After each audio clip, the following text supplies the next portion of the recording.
30 seconds or so, Ian, we can just get cracking. Yep, that's fine. That's Steve.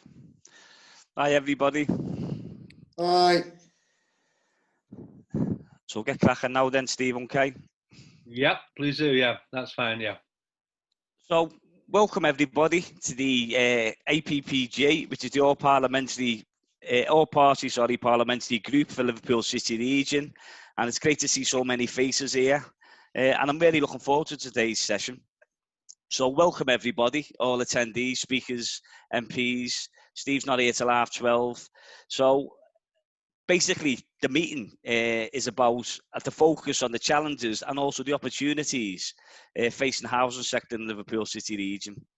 Alison gave me the great pleasure of chairing this today, because I'm on the HCLG committee and she knows it's something that we've been working on. But I'm really looking forward to listening to all the voices, all the experience that we can bring, and obviously we'll have a discussion at the end. So it should be a session that's interesting, but also, as I say, it's at the top. It's one of the key items at the top of the political agenda at the moment, because it's a huge issue right across the country, and you get that from the HCLG committees.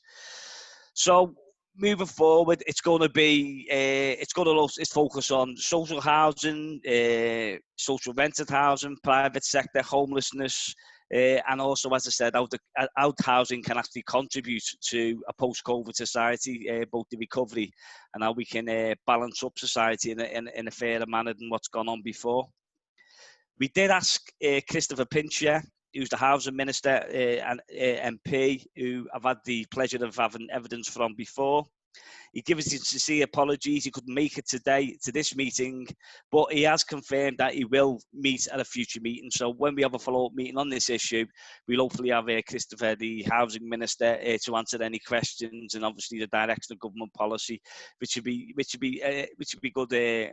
Which certainly be a worthwhile exercise, certainly in light of some of the legislation that's coming through. So that will be a good follow-up, and we look forward to having him on. Today we've got 4 speakers. So we've got Paul Hackett, Director of the Affordable Housing Commission Secretariat. We've got Bronwyn Rapley, we've got John Musset, and we'll have Steve at 12:30.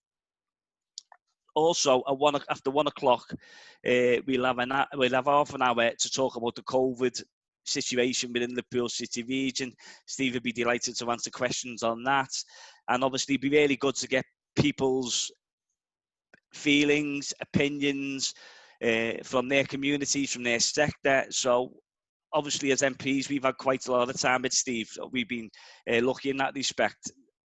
I've now got an opportunity to obviously ask Steve the questions. I think it'll be a real worthwhile exercise for people, as I said, from all sectors, trade unions, right across the board, to ask Steve some pertinent questions. So I do look forward to that at the end. So please stay back if you can.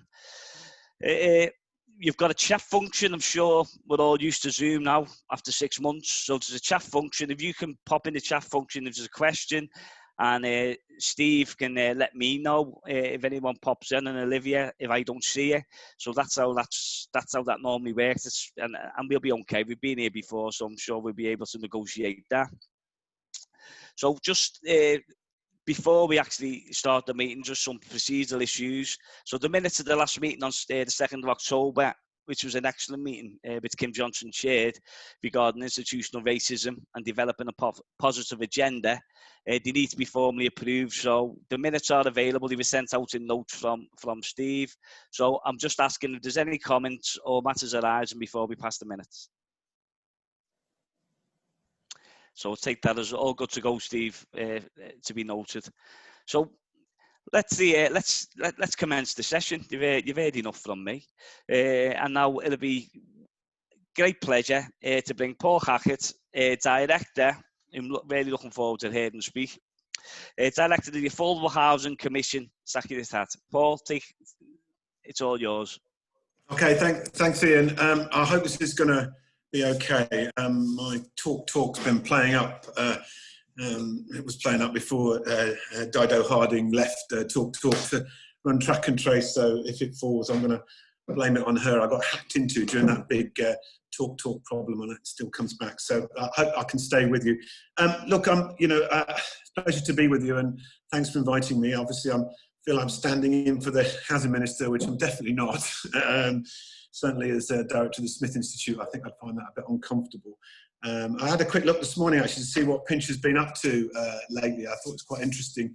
Last week didn't get much attention, but the entire $3 billion affordable housing programme has now been taken off what used to be the National Housing Finance Corporation and handed to a firm of investment real estate company that is causing all sorts of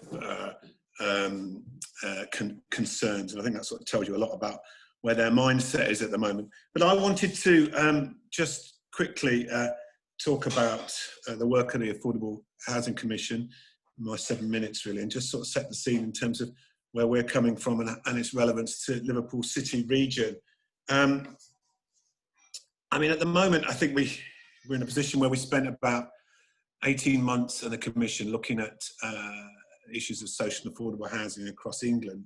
And I think the sort of findings and the conclusions that we came to, which are in the reports that you can link to on the Affordable Housing Commission website, showed that we had a real problem in terms of housing affordability and poverty, not just in the south and in the usual hotspots, but also in other areas relating to affordability and housing quality, a particular concern I know up in the northwest.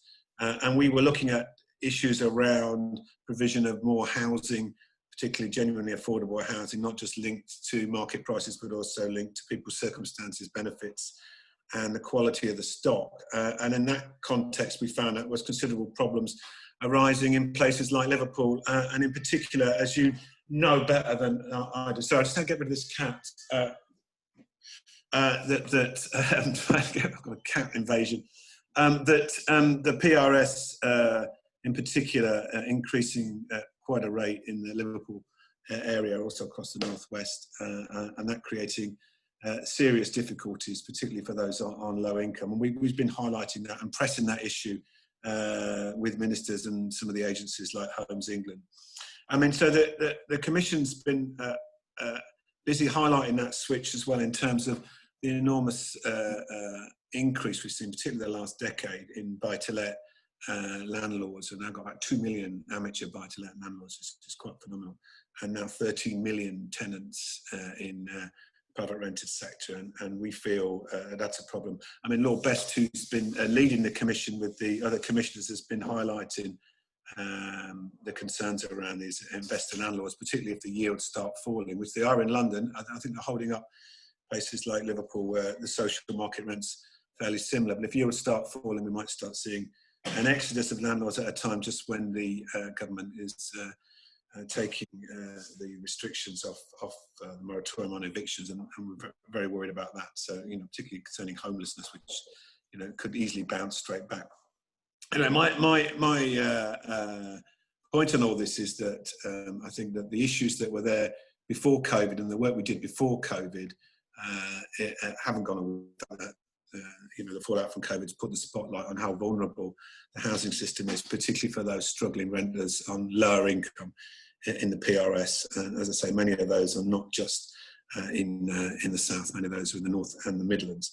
So we've been pushing the argument with government that it needs to do more, not just to protect tenants, but also to rebalance the housing system. It needs to do more in terms of kickstarting the recovery by focusing on housing, and particularly social and affordable housing. I mean, I suppose what we're saying is that, and it's something that, I hope will get an echo out there with colleagues in terms of investing more, much more, a step change of investment really in social rented housing, particularly given the low levels of grant and the difficulties that are facing social landlords at the moment to increase their councils and housing associations. I want to see that, but we also have been pressing for a significant increase in investment in improving quality and the decarbonisation agenda, much further and much more than the government's proposing. I mean, I think the difference between our argument and perhaps the others from Shelter and elsewhere is, no, we don't just want the increase in social housing, affordable housing, we also want to see a rebalancing as the private rented sector's increased, doubled in size, and the social sector shrunk to half. We need to think that's got to be put back into proportion. So we want to look at a programme where we can get that increase in investment, but also try housing need. And in that sense, we've been arguing for this housing-led recovery, north and south, and where we can put more of a focus on genuine.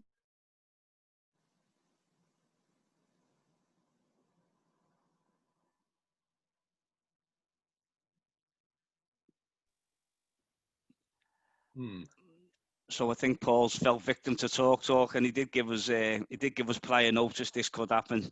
I normally just blame Richard Branson for mine, but unfortunately, this is the modern day what we're living in. So we'll come back to Paul, and certainly let's hope we can sort his connection out for the questions, because I know there'll be lots of people who want to ask some questions. I can see Paul Kelly on the line. I'm sure Paul's got a couple of contributions he wishes to make. So hopefully Steve can have a word and see if we can sort his technical difficulties out. So we'll just move seamlessly on now to Bronwyn, if that's okay, and you can take up the mantle. And what we'll do is we'll collate all your questions, and then at the end we'll come in and direct them to who you've asked them to, if that's okay, just so that we can just have that flow of speakers. All yours, Bronwyn. That's great. Thank you very much, Ian. I wanted to focus in my role as a Chief Exec of a housing association within Liverpool, but also as Chair of the Liverpool City Region Housing Associations, on the work that we've done during the pandemic and our focus on recovery. So during the pandemic, housing associations, who you will know as anchors in their communities, have been a key part of the response. Working with local authorities, voluntary organisations, we've provided practical support, food and advice to thousands, as well as keeping our own services running, albeit at a reduced rate. I'm particularly proud of the role that the City Regions Housing Associations have played in working with the City, the combined authority and support agencies, to speedily rehouse over 400 people coming out of temporary accommodation or in acute need. That collaborative working is going to be absolutely critical if we're to address the challenges of recovery together. So I wanted to focus on a couple of opportunities. First of all, building new homes, and then secondly, making our existing homes more fuel efficient, cheaper to run, and reducing carbon. You may not be aware of this, but the City Regions Housing Associations are major investors in the region. We own and manage 150,000 homes, housing together around 300,000 people.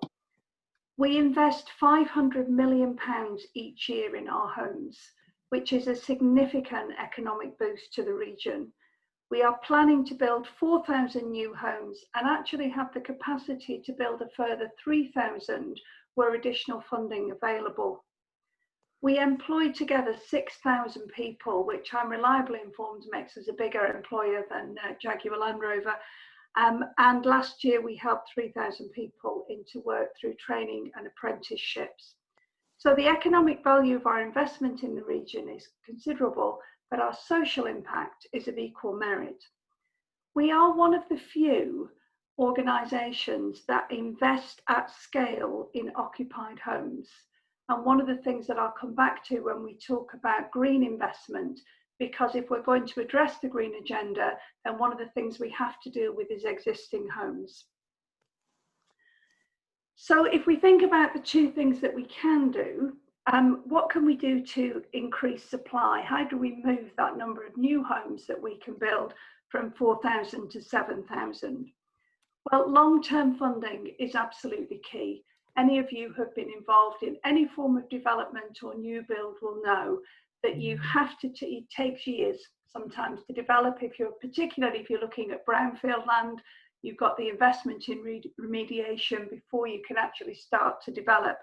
So long-term sustainable funding is absolutely critical. We do welcome, of course, the investment of £12 billion in the affordable housing programme. It is a significant step forward. However, current funding rules skew that investment towards the south failing to recognise that whilst northern regions may not have the same absolute need for the number of homes, the need for investment to stimulate economic and social recovery is the same, if not greater. And there is still a need for suitable homes. Our work in rehousing people coming out of homelessness has made a very clear indication that we need many more one-bedroomed homes than we currently have. We're delighted to recognise the £45 million investment secured by the Combined Authority for investment in brownfield, and sincerely hope that the rules will soon be changed to enable us to build affordable homes on them as well. And we also welcome the call that Paul is going to make when he gets back to us for further investment in the fund to buy up existing private rented properties, and also the potential glut of unsold properties that we will see from the national house builders. But perhaps the greatest opportunity for housing associations to contribute is through carbon reduction in existing homes. Integral to the recovery is going to be the opportunity to use investment to make our existing homes more fuel efficient. This reduces fuel bills, of course, and fuel poverty. It creates jobs. It ensures that the benefits of the investment are shared across the whole population. It's hard to know what's not to like about it. And as I mentioned before, housing associations own around 150,000 of the region's homes. So we have access to homes and skills to develop an effective approach to retrofit. And in fact, we're working with the Combined Authority and the MTC on projects to test out the best way to reduce carbon in existing homes, and also looking at how to build our new homes in a carbon efficient way. So we're committed to reducing carbon in our own properties. We have the skills to manage a wider programme of investment that could include private owners and private landlords. And I think when you look at that and the benefits for individuals, but also the benefits for communities, and particularly some of our communities that really need long-term investment to get them back on their feet, then we see carbon reduction as a really significant potential for that. So the pandemic has shone a light on the structural inequalities of our country, and we must ensure that we take the opportunities afforded by a focus on national recovery for the benefit of everyone. Housing associations, we believe, can play a critical role as investors in our communities, in bricks and mortar through building and greening homes, in jobs, both creating and managing investment, and in people, continuing to provide practical and day-to-day support to the communities we serve. Thanks, Ian. Oh, thanks for that. That was excellent. Thanks very much. So we've got Paul back online now. He's negotiated his technical difficulties. How long we've got him for, we don't know. So I'll bring you back in now, Paul. Have you okay just to finish your contribution, and then I can move on to John? There's nothing more stressful than a Zoom call. Oh no, don't be stressed. Tell you that. You sit here thinking, what the hell is going on? So if I lose you again, I don't know. I mean, no, we've all been there, Paul. Don't worry. It's fucking nightmare. We feel your pain. Yeah, well, I've got it. I'll be quick then. I'll have to be quick. Listen, I just wanted to go on. That was the sort of preamble to saying that we're pushing at the moment for this National Housing Conversion Fund. I mean, let's talk about that. We're suggesting that this is now a good time for the government to start thinking about what's coming next, which is a recession, which is significant problems in the economy and elsewhere. And we feel that they should start moving on the housing-led recovery program, and a conversion fund should be part of that. So we're saying, look, put ideas up for a modest fund in the first place of about 1.3 billion, and we're saying that that can produce a significant number of flips in stalled sites from private housing to social affordable housing. And in terms of the PRS in places in the north, including in the Liverpool City region, it's an opportunity to get some of that stock moved over to social landlords councils, community-led housing groups, as well as housing associations. And some of them obviously won't be able to do that, but others seem to be suggesting to me, talking to the Northern Housing Consortium and others, that there is an appetite for doing that. This is what happened, by the way, in 92. The Tories did this in 92, and Labour did this in 2008, although 2008-9 Labour was more focused on the stalled sites.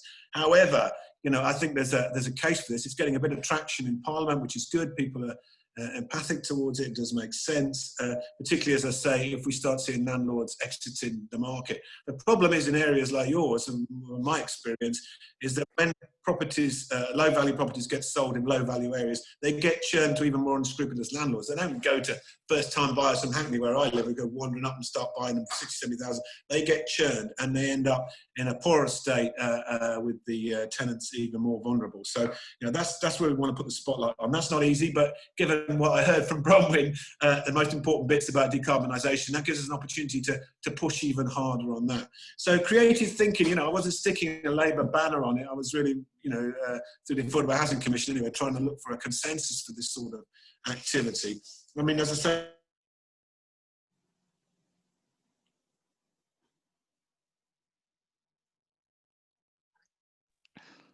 I think we've lost him again. It's not London calling, is it? So I think we got the gist of where he was coming from, Paul. There, extremely interesting as well with the direction of travel. So if we can get him back on for some questions, because I know Paul's ordered the X one. I was waiting for that, and I think it's the right thing to be discussing. So we will now move on to John, if that's okay. Hang on, John, let me just get me notes. And John's Operations Director for Construction Innovation Hub, the MTC. Thanks, John. All yours. Thanks very much, Ian. Hi all. And Ian, you just have to give me the signal if I go on too long. So very briefly then, the Construction Innovation Hub is a consortium between MTC, the Manufacturing Technology Centre, BRE and the Cambridge Centre for Digital Built Britain, and it's the centrepiece of the Transforming Construction Challenge, which is funded under the Industrial Strategy Challenge Fund by UKRI.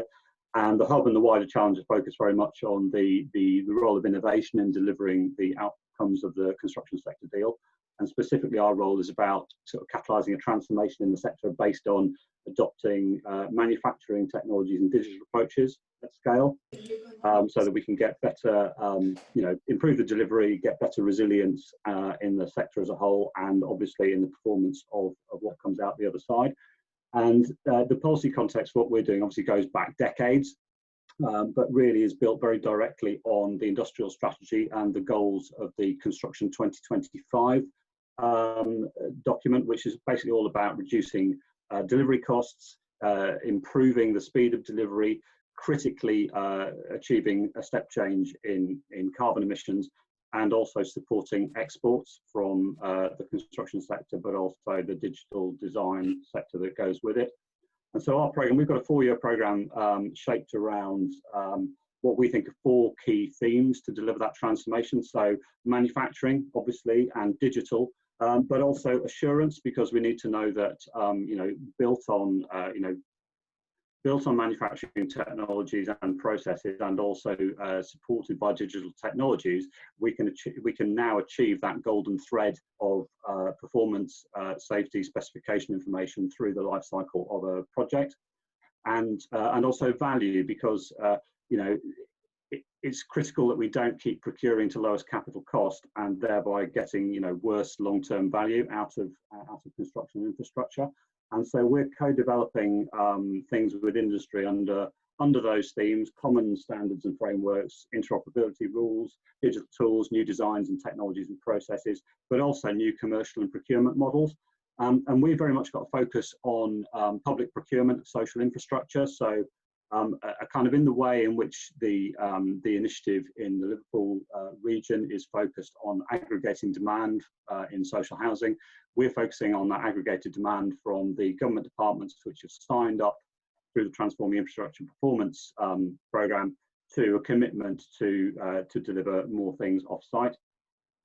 So in terms of some of the things we're doing, we've got developing a value toolkit, which is about sort of rescoping the whole approach to whole life value, from procurement through to end of life, by trying to develop a more sophisticated definition of value and some tools for delivering against that, and for tracking and measuring value under a whole set of kind of capitals, if you like, not just economic capital, but social capital, environmental capital, and so forth. And that's, just as an example of the way the hub works, there are three organisations at the centre of it, but we've got hundreds of industry partners very keen to deliver that programme with us. So it's, you know, the value toolkit and that conversation about what whole life value actually represents is very much a movement that's kicked off. We're working very closely with Department for Education on a project called Gen Zero, which is all about how to design the next generation of net zero schools, using techniques which are, you know, in terms of the build, they can be delivered by manufacturing platforms, and obviously they will have a sort of completely digital life cycle. And that's something that we've already got commitments from DfE to roll out. We're developing with about 40 industry partners a platform construction system, kind of kit of parts, if you like, with open interoperability rules, so that we create a sort of more open standard, a bit like, if you like, the standards for PC architecture. So you can have much more kind of plug and play, and much more of a sort of an open playing field in terms of how we deliver against those assets. And we're working with government departments on, you know, ensuring that they've got a voice in terms of the way that that platform construction system delivers what they need out of future schools, hospitals, and so forth. And we will also create a sort of full-scale proof of concept building as part of our programme. You know, we are only a £72 million programme that is trying to turn around a £100–200 billion industry, which is absolutely at the core of economic recovery for the country. So we can only do that with industry and clients taking these things out and adopting them in the real world. So we're already engaging with public sector clients who are looking at procurement of programmes worth about £25 billion. And working with them to adopt some of those platform construction techniques, the value approach, for example, and some of the digital tools that we are developing.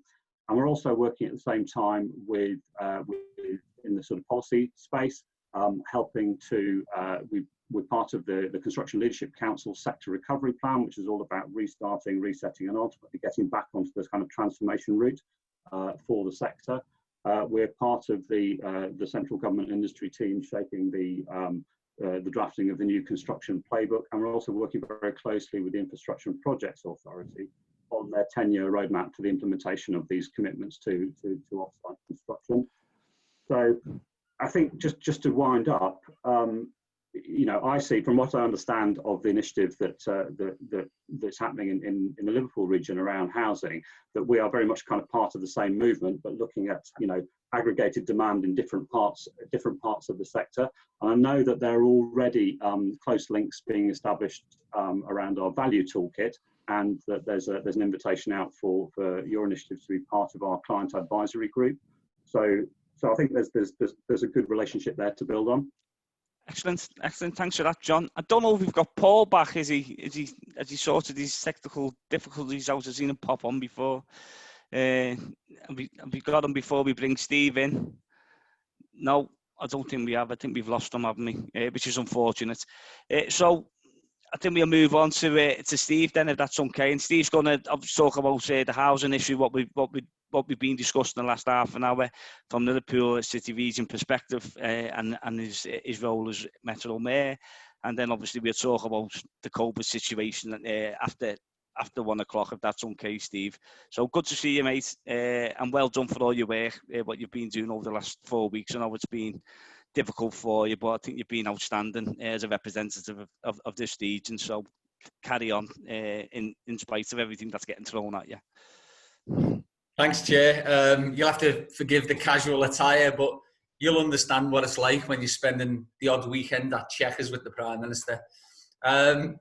Look, so much is happening in the Liverpool City region, and I'm bound to miss loads of stuff off. So at the end, I'd prefer, if there were questions, then we can pick up those bits then. But I suppose the question is, what's the CA doing in regard to housing across the city region? And if we start with, hopefully people will know, about 18 months ago, Homes England, we got them to co-locate in our building at Man Island. And that's given us great influence over a whole host of things. It's given us access to them. And more importantly, we started to get a better understanding of their processes and priorities. And that means that we can then understand the best way to get more from them, and also to build relationships, which demonstrably is what's happening in our city region now. And indeed, I'd say that at all levels, the Homes England staff are starting to be integrated into our thinking, be it our housing strategy, project development, or on delivery, which includes key staff from Homes England attending internal CA meetings. So that's never been done before. And I think all of this is critical if we're to pull off the key strategic priorities and address local housing issues as you all want us to. For example, working on city centre stalled sites to see what interventions we can do to start the building again and deliver a diversified housing market to the city region. That's important to us all. Our officers have been working up a housing investment strategy locally, and that's co-produced with HE to jointly develop projects from inception right the way through to delivery. Again, it's a first in the whole country, but it's starting to pay dividends. And the strategy was approved by what's called the Housing Spatial Planning Advisory Board, HASPAB, this morning, and it goes to the CA for formal sign-off on the 6th of November. But that'll be a clear indicator of the direction of travel that we've started to take in the city region. And then just to go on to some of the things that we've actually done physically, we've funded some great housing projects to date. You know, the Holsney Garden Village or Moss Nuke in St Helens, really good, substantial projects. But probably that closer working relationship we've got with HE has enabled other key projects, such as the famous former Garden Festival site, you know, stalled for absolutely years, decades, in fact, isn't it? But we've got the funding for that, and it started, and it's on site, and it's going to deliver 1,500 homes in a key growth location for the city region. And then we secured £45 million from the government for our brownfield remediation pot, something that I've been working behind the scenes on for 3 years, but we eventually squeezed it out of the government. So that means there are huge opportunities now going forward in every borough. And that then helps us with our brownfield first pledge to the public. And we can start to, you know, get some of those former disused, former industrial or disused housing sites, but start to get them back up and seeing the benefits of that for the people who live in those areas, not just with the housing, of course, but with them seeing that regeneration start to take place. We've benefited from Homes England funding in our area to the sum of about £250 million over the last 7 years, bringing with that sum of money the very welcome economic impact, but also, of course, the jobs and the apprenticeships that go with that, and an expanded housing market. We're not sitting on our laurels though, Chair, as you can imagine. I always think that's in the bank.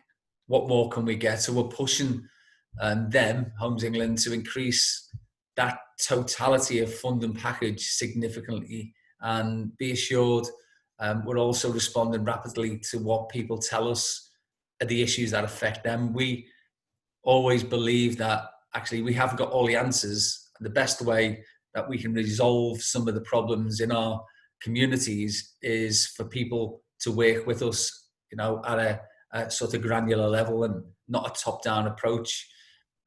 And that approach has been really significant. We won a national prize at the Planning Awards in August for going above and beyond in our efforts to consult with those people in those communities that don't normally get engaged in this sort of thing. The forgotten, the left behind people.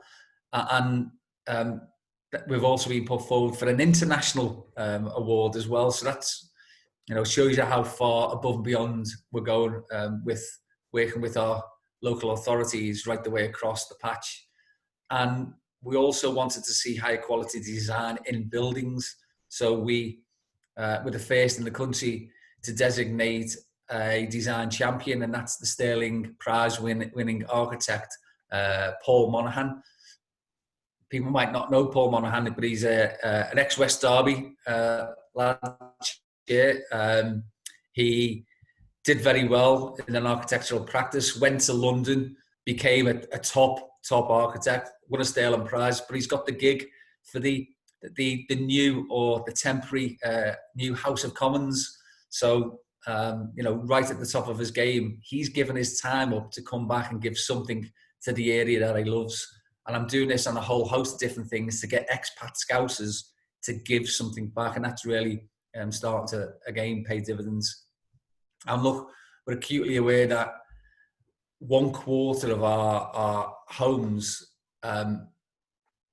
need to be 1 bedroom, and we've only got, it's significantly less than that. We've got a real problem with demand and supply. And I think part of that is because, of course, of the dreaded bedroom tax, where people were forced into homes that they've lived in for decades to look at alternatives because of that punitive tax. And it's still having a terrible effect now. And as a region, we're still not quite addressing the fundamental need for more 1-bed properties. I know you've got some housing associations there, I know Steve's there and others, but it really has got to change. We've got to accelerate it. The great work that we're doing, again, is banked. We need more, and we need to help those people who are really facing difficult choices. And people are also telling us that we can't fall behind and miss out on the jobs that this will create. So again, looking at some of our RSLs, they do fantastic things on jobs and apprenticeships and stuff. That has to be part of the overall package. And we're looking at where we can maximise that. So we've got £190 million bid for modern methods of construction, which will develop the cutting edge technology so that we can build new properties, but also that we can retrofit homes and make certain that they are state of the art with off-site technologies. So we're looking at all sorts of ways in which we can get a decent home standard within the Liverpool City region. And it's got a 10-year objective for 10,000 city region homes, bringing them up to what's known in the trades as the EPC C rating. So that's really boosting their insulation and all those sorts of stuff. And we've got an initial pipeline of over 6,500 homes to be built using modern methods of construction. So, that means that we can upskill and reskill our workforce and start to really look as if we could become an epicenter for that sort of technological advancement. And then just on the technical stuff, if I could, Chair, if you'll indulge me, we are in the process of producing a spatial development strategy. And I know these things aren't very sexy, but it's really important to our future. And it's going to go out to non-statutory engagement again, to go beyond what we're told mandatory we have to do. And that will be in November for about 3 months. And lastly, and most crucially, I think we need to remember that whilst new housing is obviously the key to growth, we still have a responsibility to deal with the climate emergency, and that most of our existing stock, certainly the Victorian stock, is some of the worst contributors to poor air quality because of the poor insulation. But many of those in our poorest communities, meaning that energy poverty is more prevalent for those that can least afford to pay more for the gas and the electricity. And so retrofitting is key, but it's also a way that we can build in energy efficiency for those people, and also then as a minimum requirement for any new housing developments from here on, so that we don't repeat the mistakes of the past. And so, Chair, on a final note, we're doing our bit. I know this is an APPG. The government need to do their bit. They need to step up to the plate. How can it be right, for instance, that new developments don't automatically have things like digital connectivity as a mandatory requirement? We wouldn't allow houses to be built, would we, without gas or electricity or water? So I don't see why we're disadvantaging communities by not insisting that digital connectivity is a fourth utility. And with more people reliant on Wi-Fi for school, blended learning, for university, for work, or even for accessing benefits, surely this is an essential service. So, Chair, I could spend the rest of the day telling you how well we're doing, but I'm more than happy to hand over to you and see whether there are any questions. Thanks for that, Steve. That was a really good overview, and I'll give you a couple of minutes respite now before you come back for COVID responses. So what I'll do, I'll take 10 minutes questions, and we've got quite a few which have come in already, and then I'll let every speaker have a minute to sum up, and then that'll be the session. So firstly, something that bugs me is when it goes through the chair to ask questions. I'd much rather the person ask the question, because they've got the emotional attachment and they get it across better. So I'll just bring George in. George from Knowsley. Yeah. I think my question. Thanks. I had my question was about suitable housing for the elderly, and I made the point that, and Steve came back and said there's a good development in Knowsley, Maples, which he referred to, and I agree that that's true.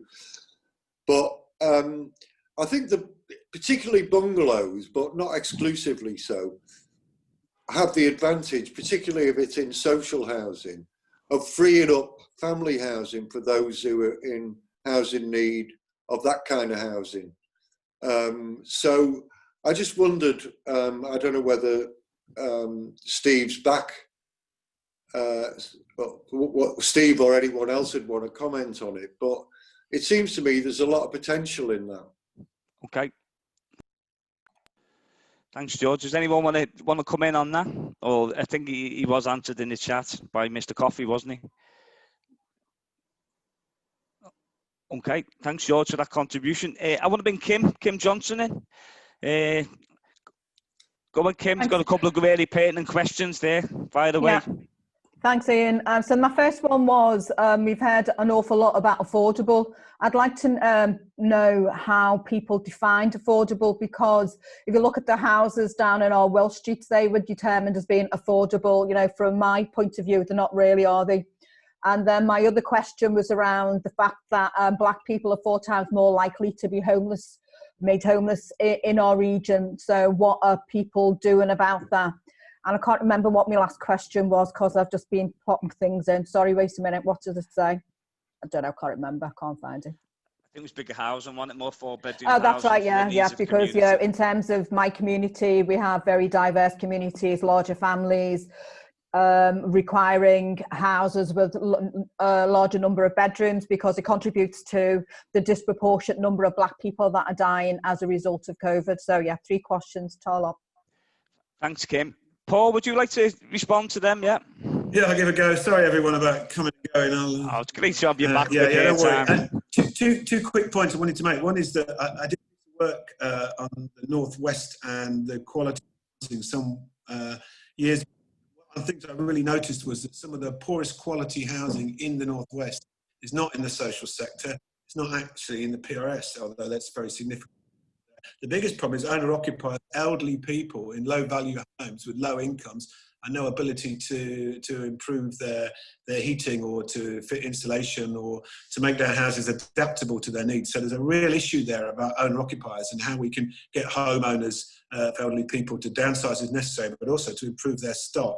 But I just wanted to come back on the definitions point. As you know, the Affordable Housing Commission was trying to put forward a set of definitions and measures to change the government's mindset of defining affordability just by the market price. And affordable rent, of course, as you know, is like 80% of the market price, which is a nonsense in the south. But in the north, it's also a nonsense in terms of, as I mentioned, the quality of the stock. You have to take that into account as well.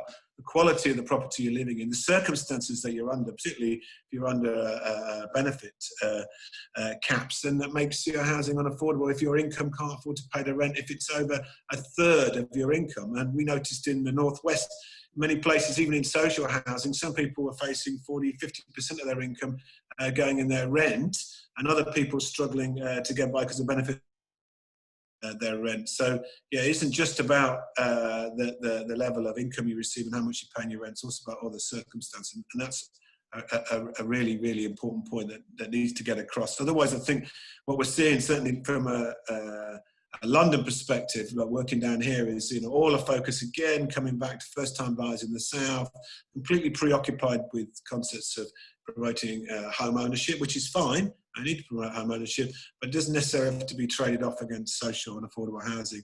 And on that respect, I was going to say in my contribution, keep an eye on that housing white paper, because that's certainly continuing to push in that direction. My bottom line on all this is like just start investing in housing, including obviously social and affordable housing, and let Liverpool City Region and other combined authorities just get on with it, because you've obviously, just listening now with bits that I could catch, you've got the capacity, capability, and I hope you've got the appetite for it. I think we could do amazing things if they just let go and let you move forward as Steve has outlined. Thanks.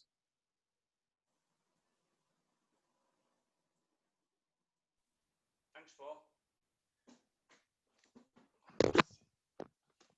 Technical difficulty. Thanks for that, Paul. I want to ask just two questions. I'm keen to bring in. So I want to bring Kerry in first, then I want to bring Paul Kelly in. So Kerry. Oh, thanks. I put a couple of questions in the chat. Yeah. One was around COVID and one was around the sort of policy proposals from government. So it'd be really good to understand what city region leaders are doing to respond to the proposals by government that reduce the voices of local communities in the planning process, and reduce the powers of local authorities as well in the planning process. Steve, you mentioned the spatial development plan earlier, and that there is a proposal, isn't there, that communities will be able to feed into that plan, but then that will stand for sort of multiple years, and then some developer proposals might be able to be just fast-tracked without local consultation, which is obviously a massive problem. Yeah, my other question was around the connections between health and housing. Particularly, we saw in the first wave of COVID, the communities with the highest levels of overcrowding and poor housing were the ones with the highest death rates. So, we need as a region, everybody here knows, but we need as a region to make sure that we've all got good housing, that it's affordable for everyone, to try and build resilience to these things that, will inevitably continue to happen, all these kinds of threats. Thanks, Kerry. And I'll take Paul next, and then we'll go back to the panel. Paul. Okay, thanks, Ian. Yeah, I just wanted to put the community-led housing sector into the discussion as well. I've been setting up the community-led housing hub for the Liverpool City region through funding through Power to Change. And we're really keen to see how projects like Home Baked Community Land Trust in Anfield, particularly, projects like that, very grassroots, can actually add to the conversation in terms of delivering housing that's affordable, environmentally sustainable, and also impacting on the regeneration of the area. So Home Baked, I think, as you know, we've got this fantastic bakery that's our tenant of the land trust. It's a cooperative bakery employing 22 people in an area where people said that bakery would never be sustainable into the future. So how do we ensure that community-led responses can be part of the big jigsaw here? Thanks for that, Paul, and thanks for that. Does anyone want to take them in, Bronwyn or Paul again? I know Steve can come back on the planning. Yeah, thanks, Ian. I think that one of the things that's coming out of this conversation is that what we end up with is funding that is tied in knots. Yeah. And actually what we need is a measure of flexibility, particularly with local devolution, to create the solutions that we know are right for the communities that we operate in and know. So being able to build the right kind of houses, the right kind of sizes, being able to accommodate families that need to be accommodated, being able to take advantage of people who are able to move out of larger properties into smaller ones.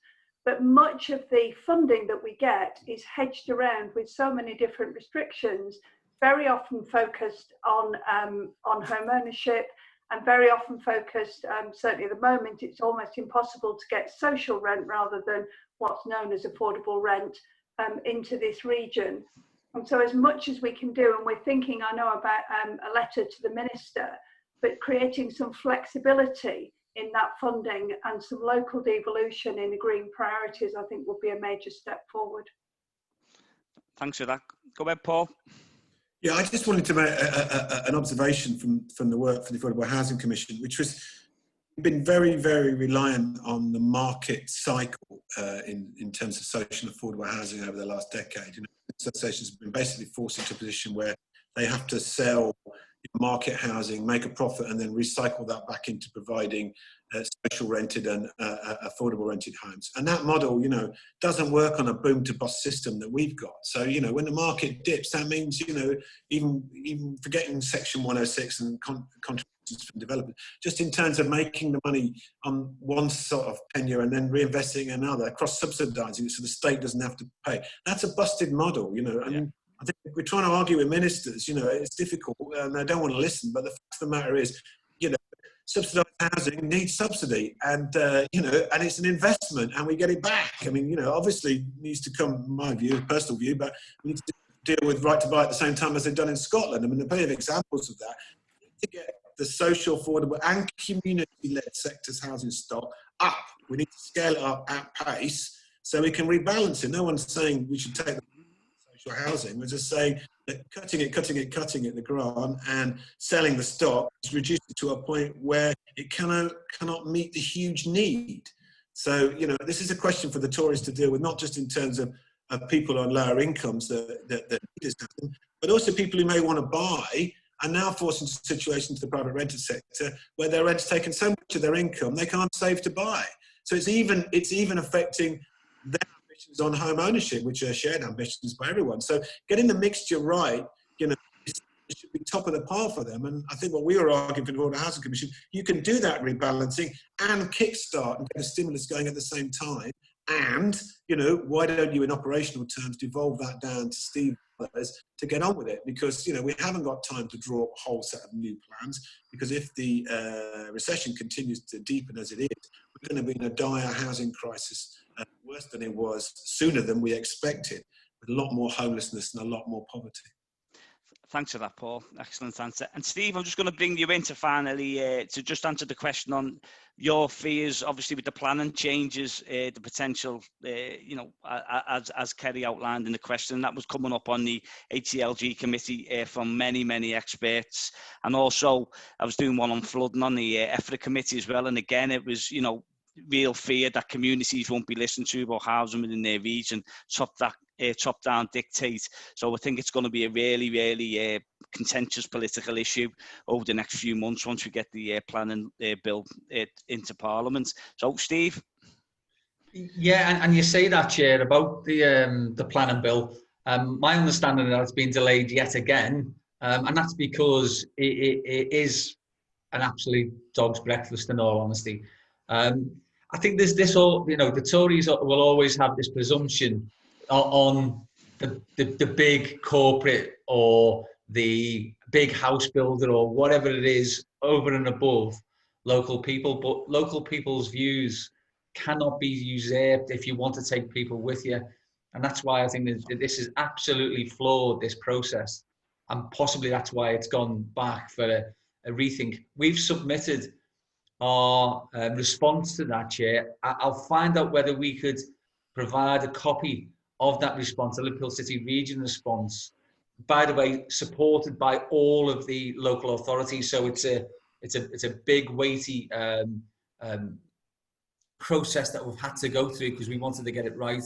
So we've got that. And then the other thing that I'm very much aware of is that there are things in it that do take away the power of communities. I mean, we've seen this previously when he put stuff through, which meant that HMOs, for instance, and you'll know about how when they can go into communities and disrupt and sometimes break down the social cohesion because of the transient nature of them, not because of bad people or whatever, but just because you have a settled community, all of a sudden this comes in, becomes very transient. That does start to break things down. And what we need is those people to at least have the ability to influence those decisions. And with HMOs, for instance, and people here will know a lot more about this than me, but there isn't a presumption now, if it's under 5, to even consult locally. You used to, as councillors, I remember as a councillor, you used to get notified of planning applications for HMOs, and then you'd be able to put leaflets out to explain to people so that you could judge the mood of the community. That doesn't even happen now because councillors aren't even engaged, because they don't have to tell the planning of what they're doing if it's under 5. So there's a whole host of different things creeping in here, and I think we need to be very cognizant of the fact that the planning white paper could be another Trojan horse, and you know, we have to be very, very careful about what's in it.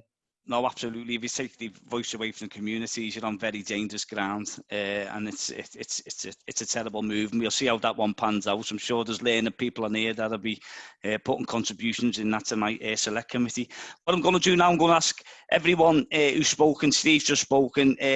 Bronwyn, John, and then is he still on? Is Paul still on? But I'll ask Bronwyn to sum up in a minute, please, and then we'll go through it. Thanks, Bronwyn. Thank you. Well, coming back to this point about what is it we're asking for, and you know, what might we really understand really understanding the impact that retrofit can have in terms of jobs, and investing significantly long-term funding that enables us to get through the development phase so that we can actually invest and build for the long term. Absolutely keen to be part of that. And the second thing would be around the funding. Can it come with more sensible rules and greater devolution so that we can do what's right locally? Excellent. Thanks, Bronwyn. John? Thanks, Ian. I think the only other point that I would make is that you know, when we're talking about modern methods to deliver and retrofit buildings, I think the kind of system level innovation that we're talking about won't happen on a project by project basis, and I think that's shown by the fact that, you know, it's taken 40 years to get to this level of you know, momentum in terms of a transformation in the construction sector towards these ways of working. So we have to aggregate that demand, and I spoke briefly about how the hub was doing that with government departments, but I'm also aware that the city region is also aggregating demand in the housing sector through its work with Taurus and other housing associations, who are basically you know, putting forward their housing programs, so that you can start to see that as you know, a program of critical infrastructure that can be managed that way and can benefit from the same kind of strategic focus. Thanks, John. And Paul? Yeah, I mean, for me, you know, I think they've got to put housing higher up their priorities in terms of regeneration, and I feel that you know, giving a bit more trust and a bit more belief in